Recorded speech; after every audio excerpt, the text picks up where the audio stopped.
Welcome to Smart Franchising with FranSmart. I'm Dan Rowe, and I've masterminded the ascent of local favorites to global dominators. This isn't your usual get-to-know-you chat. We're diving deep. We're revealing the raw truths about franchise wealth building. With over 30 years in the trenches, I'm spilling it all. If you have an appetite for unfiltered tales and the hidden blueprints of franchise prosperity, buckle up. We're diving in.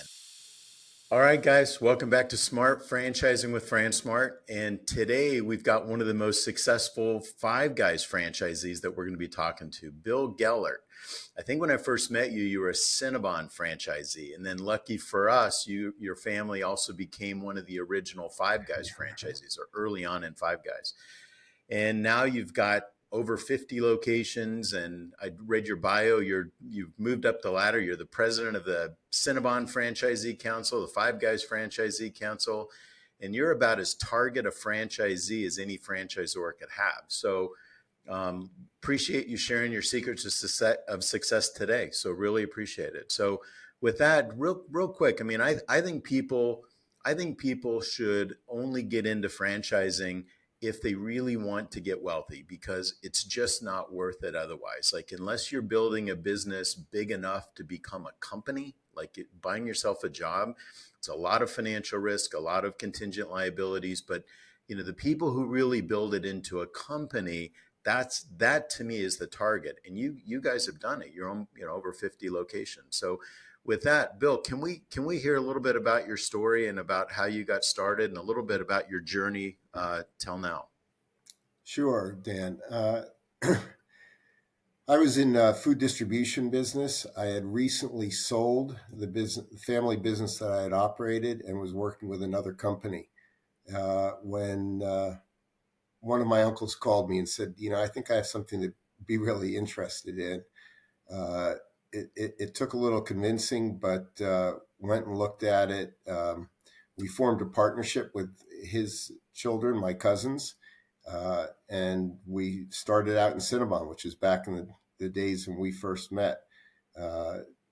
We started out with just a few stores. We built that up. At our peak, we had 16 different bakeries. And at some point, we started looking to get more center of the plate. We had ventured into Quiznos, which at the beginning was a great investment, but it just shows you that things can also turn south quickly, sometimes on the other side of things. And in between that period, we started looking, and Andy, actually, one of my cousins, I think he had lunch with you, to be precise, and you were the one who introduced him to Five Guys. So I guess we should thank you as part of our journey for sure. So we did that, and we grew pretty steadily.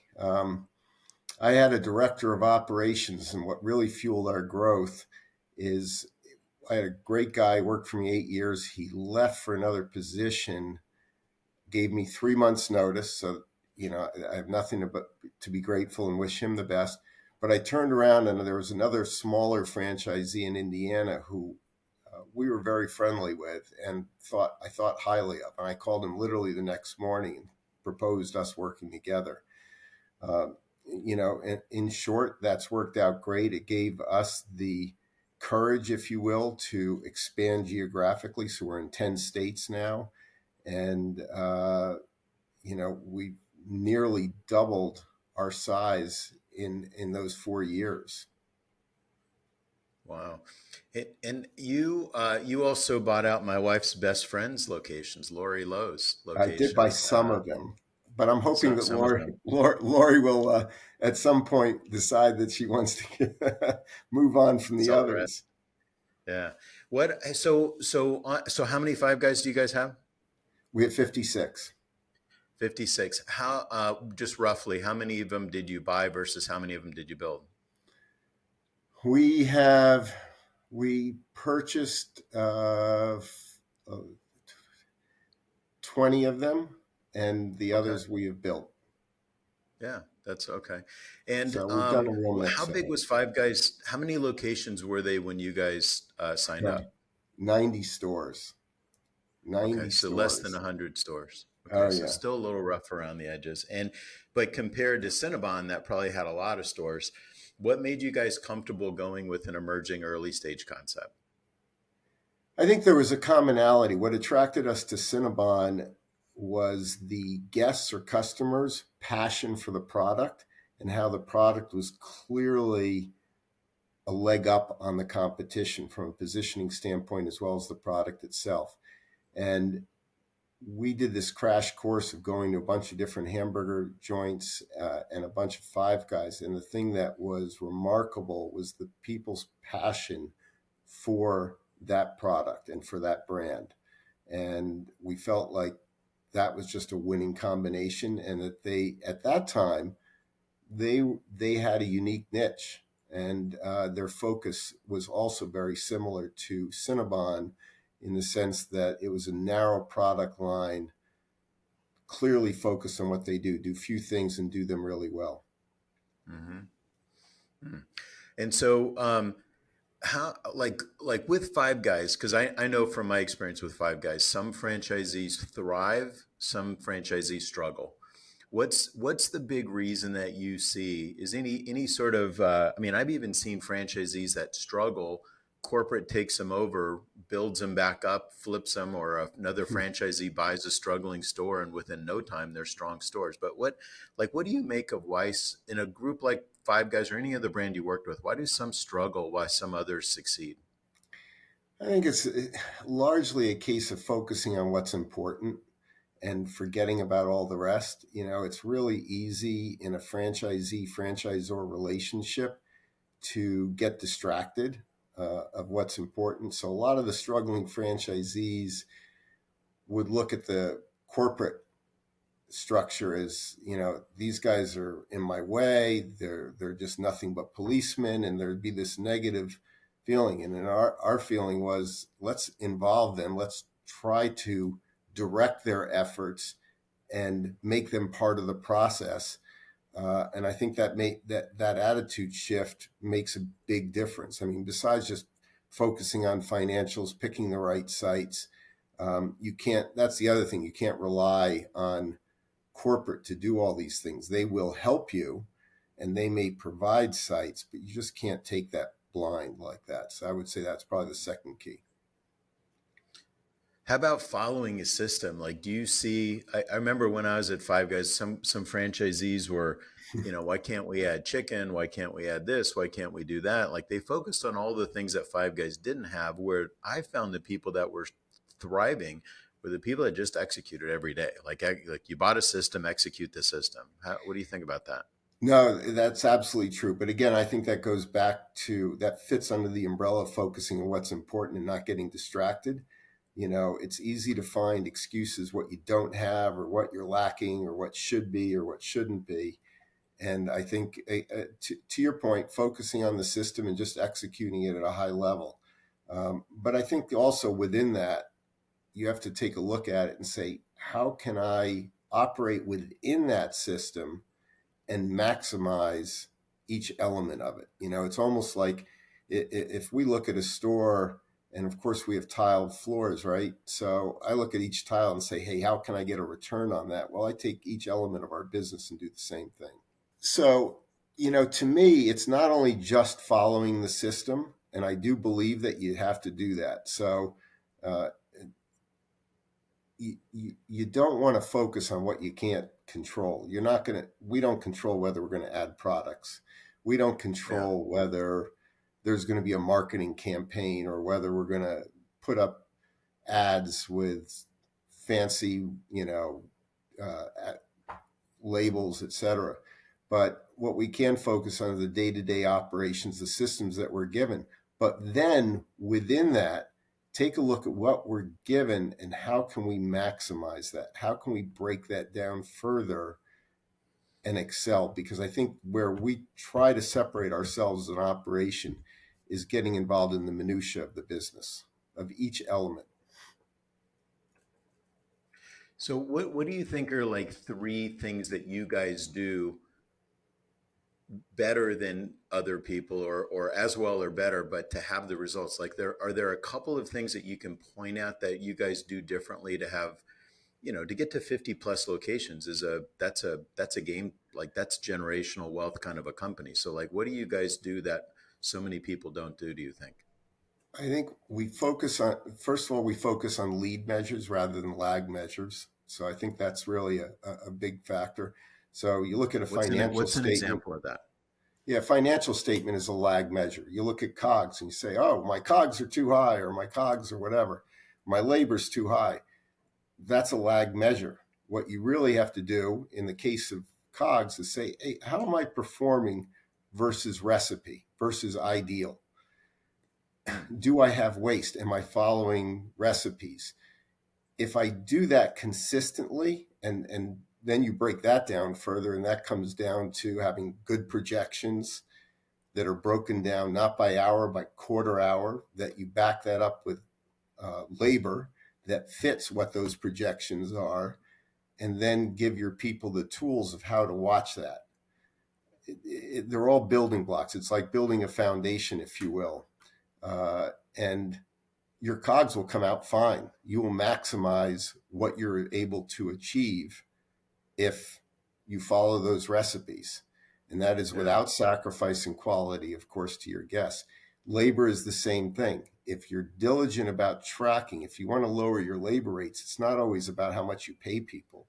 It's about how much they're able to produce. So having position charts, putting aces in their places, giving them, showing them how to do something so that they're efficient at that activity, and then making sure you have the right talent in the right place at the right time. So you anticipate what you're going to do for business, and that means paying attention to trends, weather reports, etc.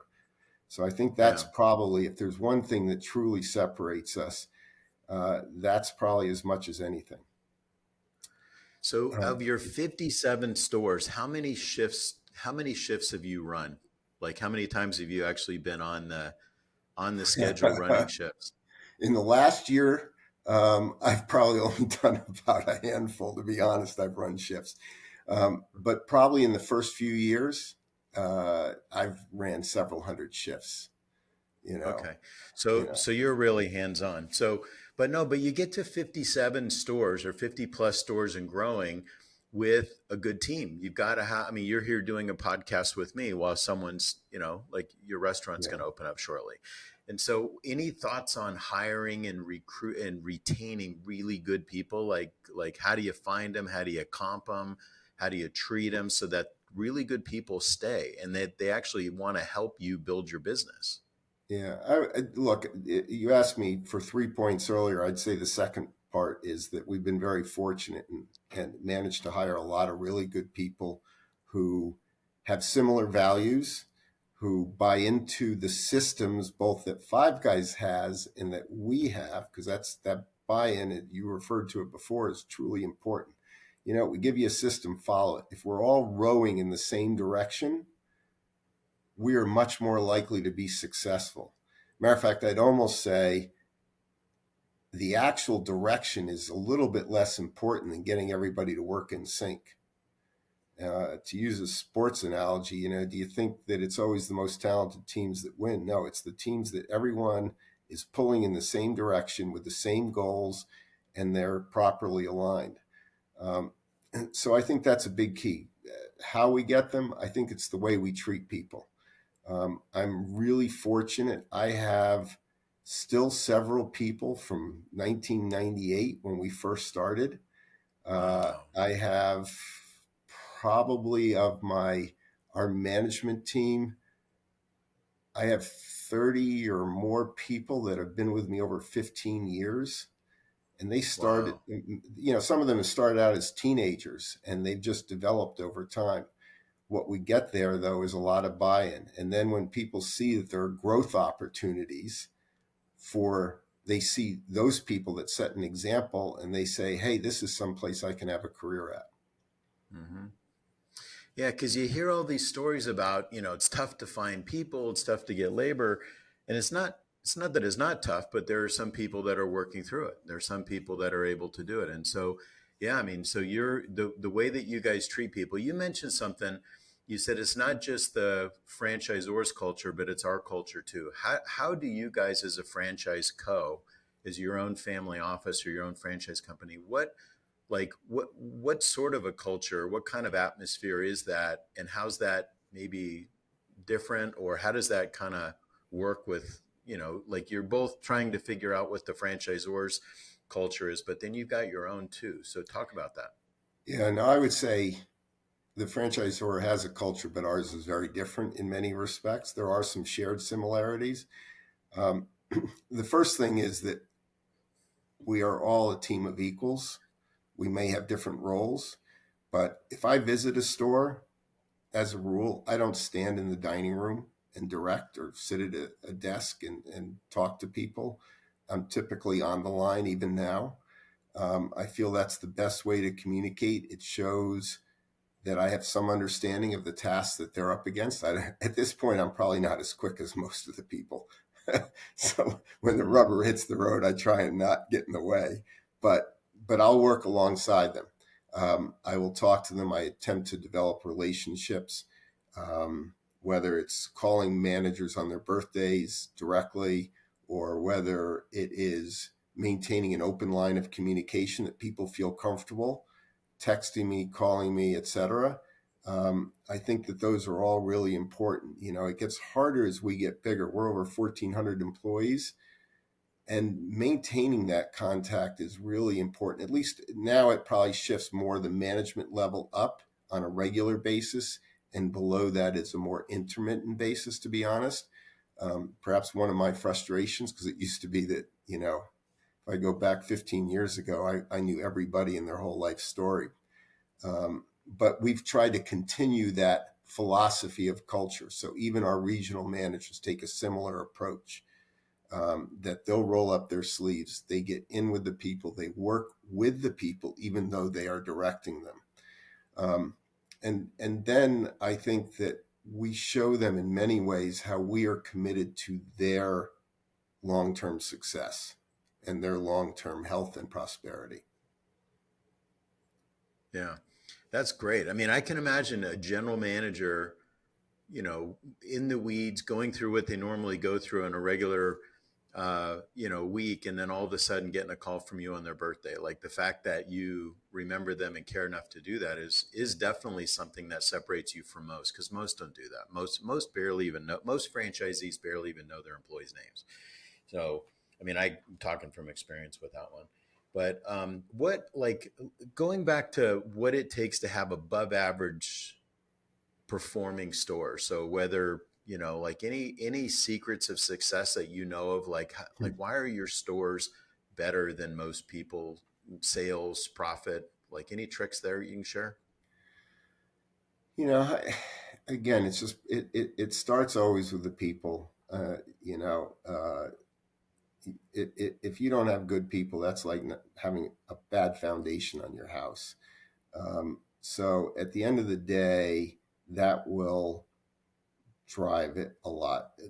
Obviously, picking locations is perhaps another aspect, because you can overcome it, but then that's something that you literally have to do. That you have to overcome it. Um, and then, as I referred to before, I think that the other big aspect for us is really focusing on A, what we can control, and B, driving into those lead measures in a very minute and precise fashion.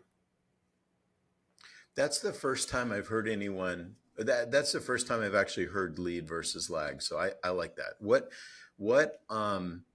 How would you explain that to someone? I mean, how would you explain that to another franchisee, that you're not looking at the P&L as much as you're looking at these lead measures, and like, why is that better? I think, you know, I think of this as building blocks. So let's the P&L is the end result, and the beginning is setting a schedule, ordering product, picking a place.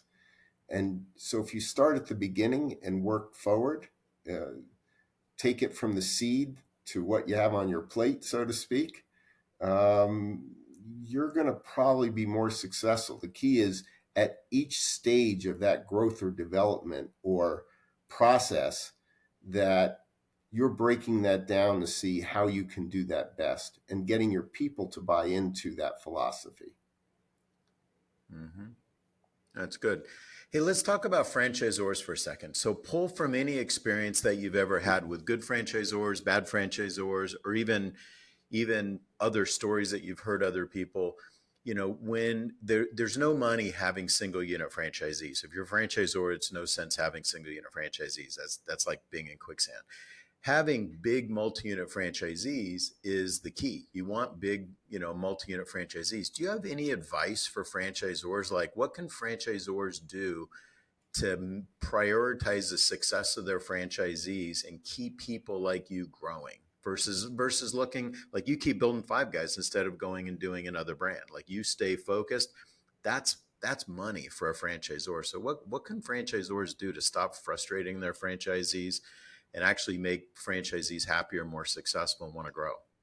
Yeah. So the very first thing, if we start at the beginning of the process, is making sure that you have a really fine mesh about selecting franchisees, because we are each as strong as the weakest link in our system.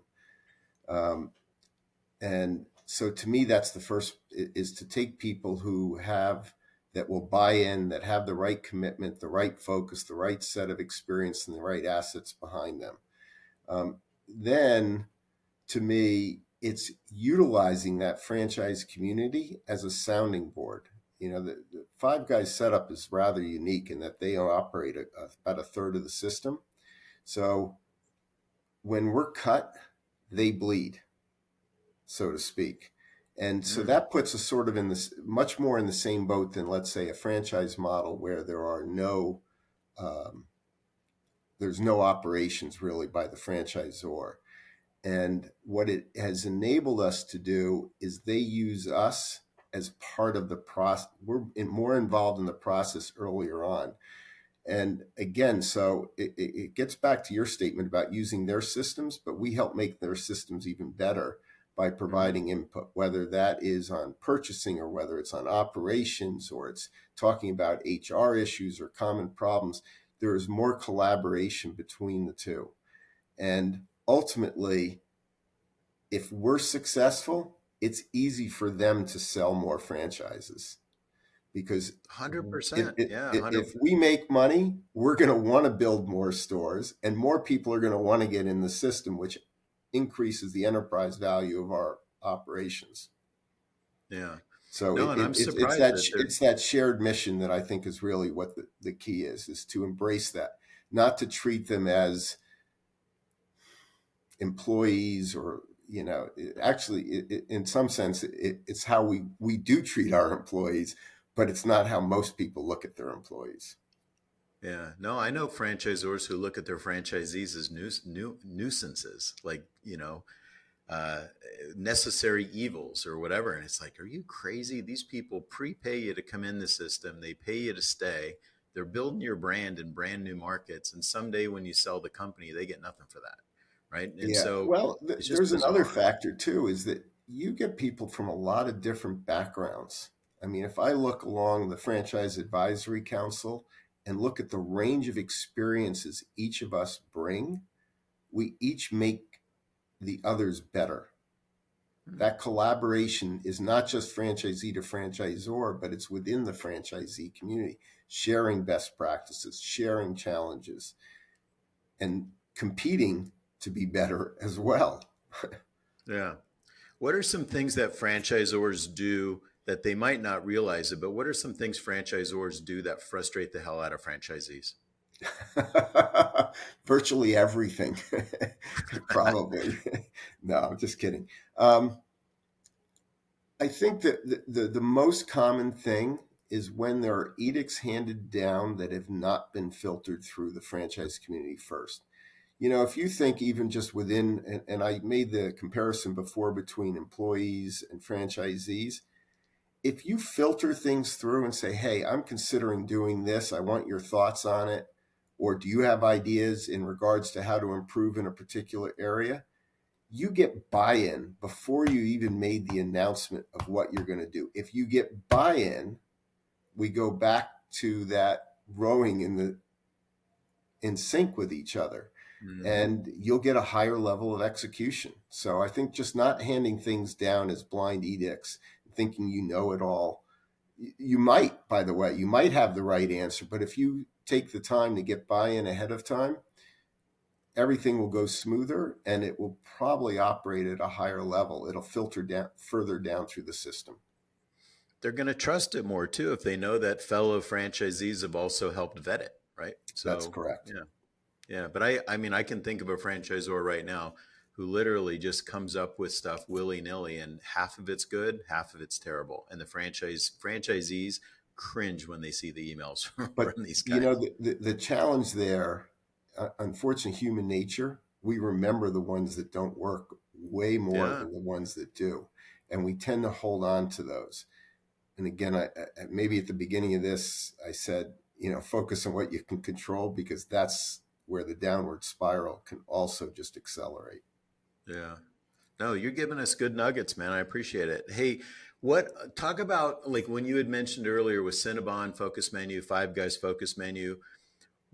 I mean, I think that's another place to give advice to franchisors is like there's, when things aren't going the way you want them, you don't have to add more stuff on your menu. You guys have highly focused menu, but talk about why with Five Guys, it was okay. You guys have packed restaurants, same store sales growth, and the menu's highly focused.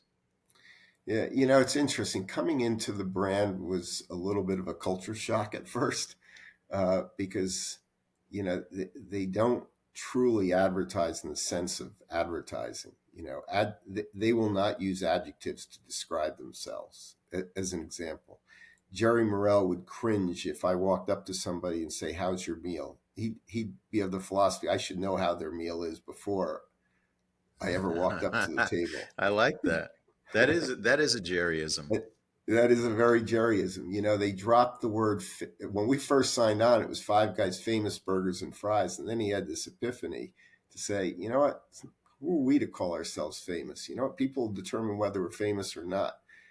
So right about then, I think we were about 140 stores, and he drops that. Everyone has to change their signs, and look now, there's a few thousand stores all around the world. So Yeah. it's And almost reverse logic in a way. yeah, he always resisted the idea. People were saying there should be chicken on the menu and there should be salads on the menu and blah blah blah blah blah.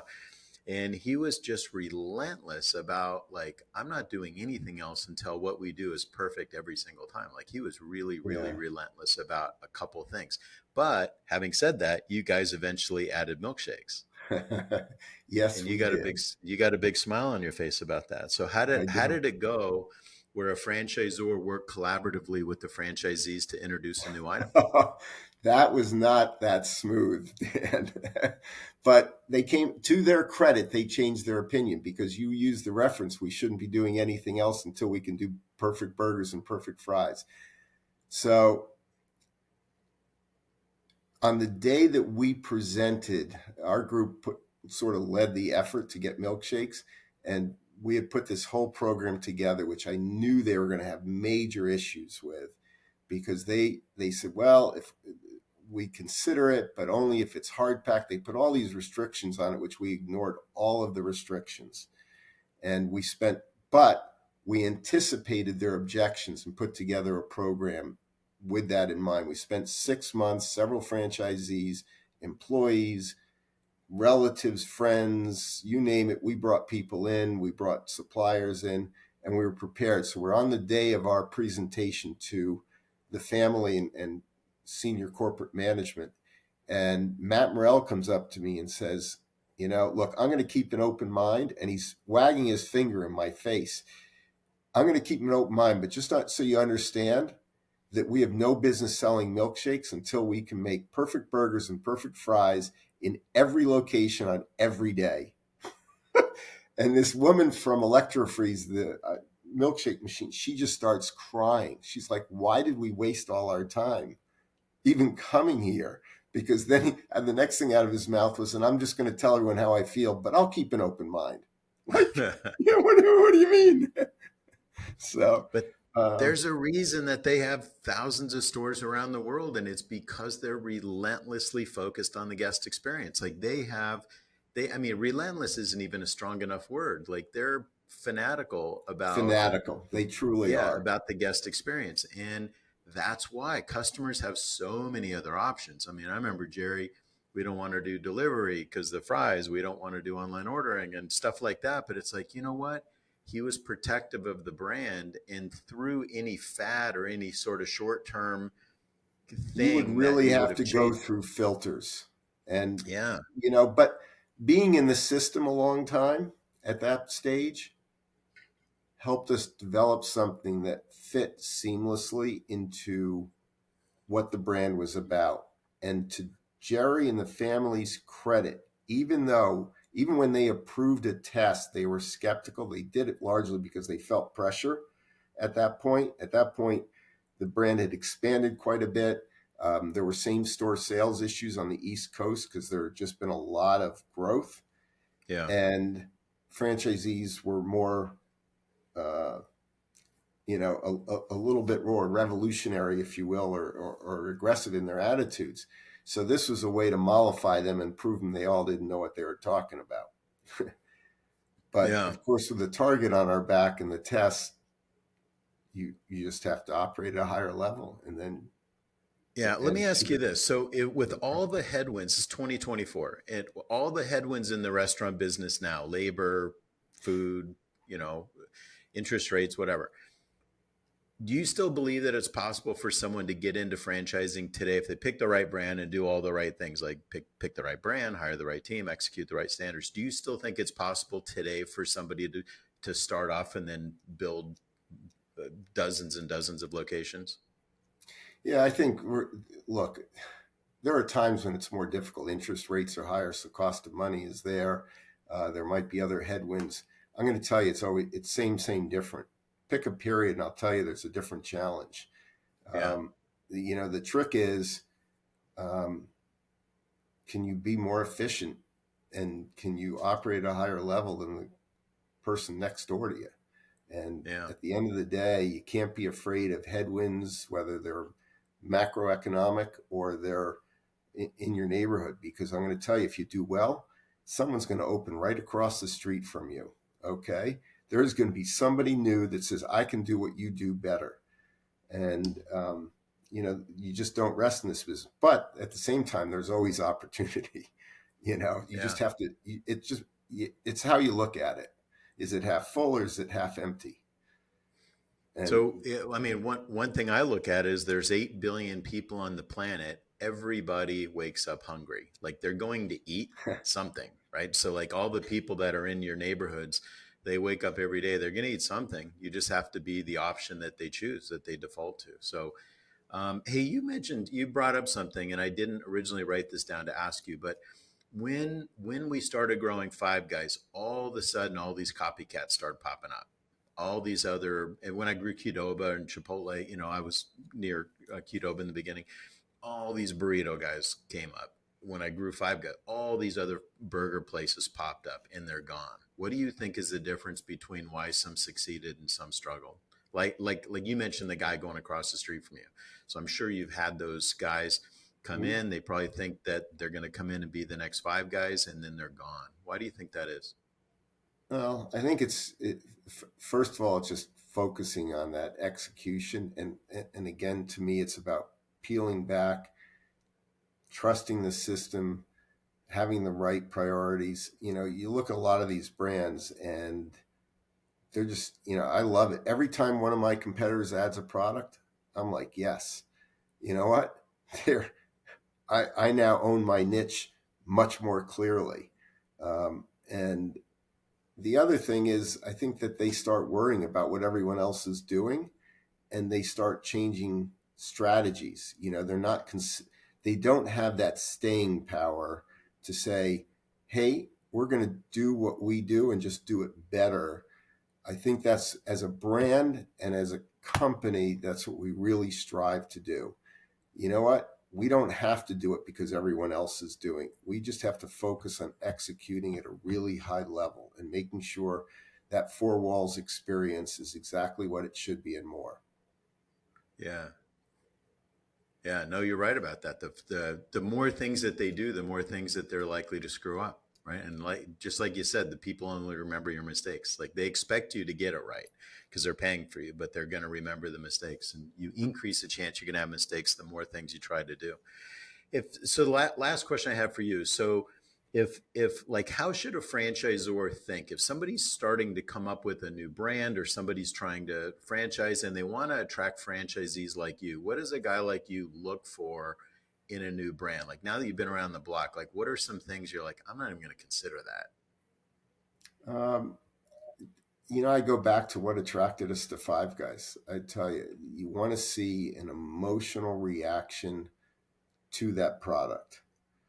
I think that to me is that's that first cut, because if it isn't there, look, I can make money in a lot of other franchise operations, but I think both myself and our people all take pride in what we do, and that helps us be who we are. So I'm not telling you if that's right or wrong, but I think for us, that's really a critical element. So that first thing is the passion for that product, where there's clear differentiation.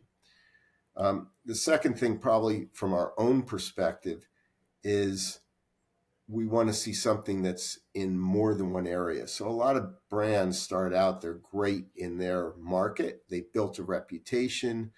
The trick is, how does that translate outside of that market? And that's where a lot of brands tend to stumble. And, there's a whole list of reasons why. But to me, have they proven that they can go outside their home market? Mm. When you have those two elements, now we're saying, that's a tempting target.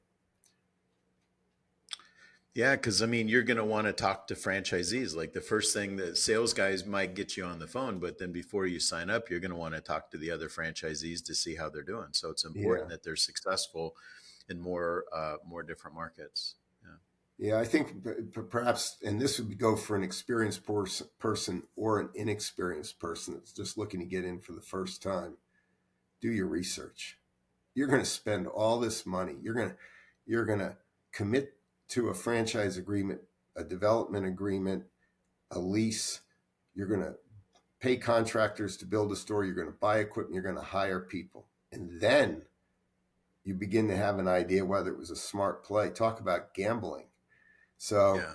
if you just pick a number of hours, how many hours would you pick and at what rate? And you say that investment is probably really minimal. I think a lot of people, where they fall short is they don't do that legwork, that research. They don't Yeah. put that time in, whether it's talking to people, looking at sites, looking at competition, understanding it all. Get your doctorate first. Yeah. Hey, any mistakes that you guys feel like you made along the way or any way you guys You don't have enough course time. correct? No, but it's important. Like what, like anything you wish you would have done different to be more successful quicker? When we first got involved in Cinnabon, I should have done more research. I would tell you, I, I we had 6 stores early on. 2 were absolutely disasters, and that's all my fault. It's because I did not understand that regional mall market well enough. I did not take the time to truly understand the dynamics. Um, and and I've seen it repeat over and over again. Not so much with us, because we sort of applied that red hot stove rule. I touched that stove, I got burned. I'm on to a different stove now. Um, Yeah. that I would say that's probably the single biggest thing. The other thing is really try to avoid hiring management from outside. You know, What do you it, mean? it's a longer process. It is a more tedious process to promote from within. At the end of the day, it's more financially efficient. There is zero question, and it helps you maintain a better cultural consistency within your organization. So we have tried to take those quick fixes, and the failure rate's like 75%. I mean, it's just, Wow. you know, it's just staggering. It's like you have to kick me in the head that many times for me to figure it out. And then but if you're going to bring someone in that's not ready, now you have to provide the support for them so that whatever you give them to do, they're going to be successful and not overwhelm them, so you don't ruin a great employee by putting them in a position they're not quite ready for. And then you're going to have Yeah. to accept there's going to be different growing pains, and it'll take you longer to get where you want to go, perhaps, but it's a more linear path. Yeah, that's great. Bill, you've been awesome. Thanks for all these nuggets, man. I'm gonna check in with you from time to time. Hopefully you'll come back on the podcast and keep sharing your wisdom. So thank you Well, very much. no, thank you, Dan. Any parting thoughts? No, Dan, when I grow up, I want to be more like you.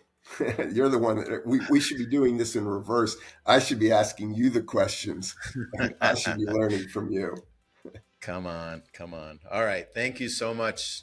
Hello to the rest of the Gellert family, and I Thank will you. see you soon. Thank you so much. All right. Take care, Dan. Thank you. Hey, thanks for tuning in to Smart Franchising with FranSmart. I'm your host, Dan Rowe. If you enjoyed today's episode, this podcast is only going to get better. Please like, comment, and subscribe to hear more from the most successful franchisors and franchisees, and we'll see you next time.